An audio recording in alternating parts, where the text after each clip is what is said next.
कल भानु प्रतापपुर उपचुनाव के लिए वोटिंग होने जा रही है। चुनाव प्रचार थम गया है। डोर टू डोर प्रचार अब किया जा रहा है।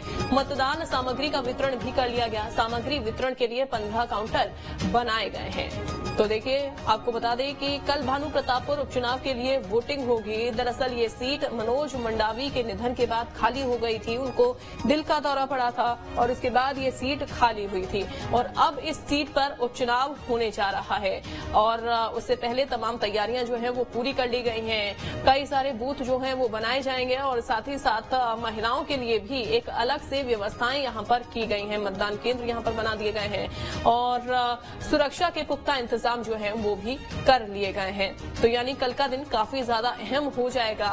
ये पता लग जाएगा क्योंकि ये जो उपचुनाव है वो 2023 के सेमीफाइनल के तौर पर देखा जा रहा है। यहाँ पर कांग्रेस की होड़ इस वजह से लगी हुई है कि उसको ये सीट अपने खाते में ही करनी है, क्योंकि इससे पहले भी मनोज मंडावी यहाँ से विधायक थे तो वो भी ये कांग्रेस की तरफ से ही थे और अब ये सीट उनको अपने खाते में ही करनी है। तो ये कांग्रेस की ओर से रणनीति बनाकर चली जा रही है। वहीं अगर बात बीजेपी के करें, चूंकि उनकी ये रणनीति है कि ये सीट उनको अपने कब्जे में लेनी है ताकि जनता का पता लग सके और एक अलग रणनीति के तहत फिर 2023 के लिए काम हो सके।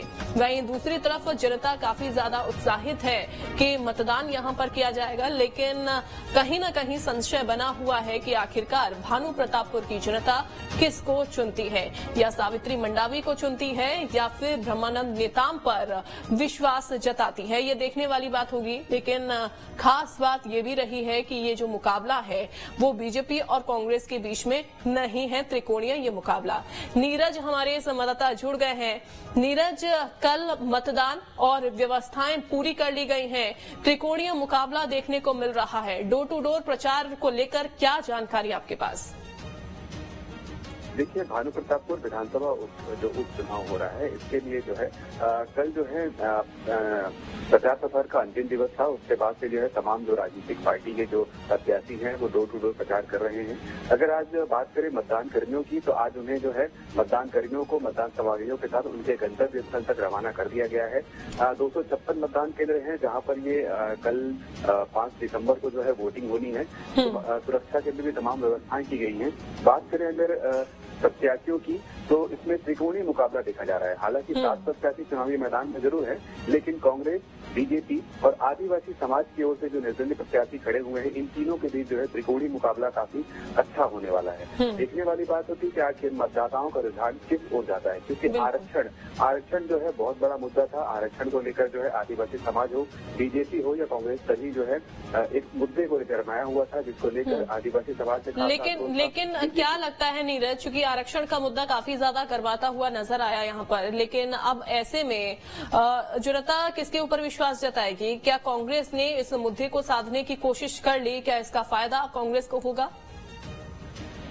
जी बिल्कुल। देखिए, जिस तरह से आरक्षण में कटौती हुई थी उसके बाद में समाज नाराज था, लेकिन अब जो है कांग्रेस पार्टी ने विधानसभा की सत्र बुलाई और सत्र बुलाकर जो है एक आदिवासी समाज का आरक्षण को अब वापस कर दिया है। उससे कहीं न कहीं समाज में एक अच्छी छवि कांग्रेस की बनती हुई नजर आ रही है। इसका प्रभाव जो है कल होने वाले मतदान पर जरूर पड़ेगा, क्योंकि आदिवासी समाज के बहुत से ऐसे वर्ग हैं जो काफी नाराज थे आरक्षण कटौती को लेकर।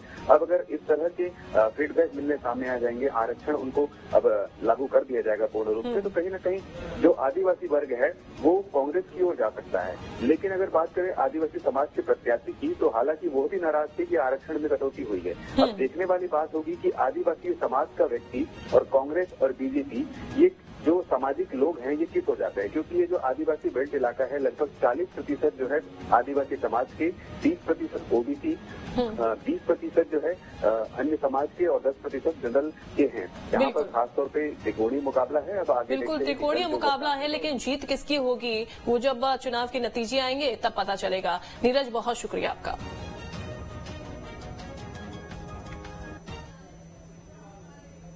एमपी में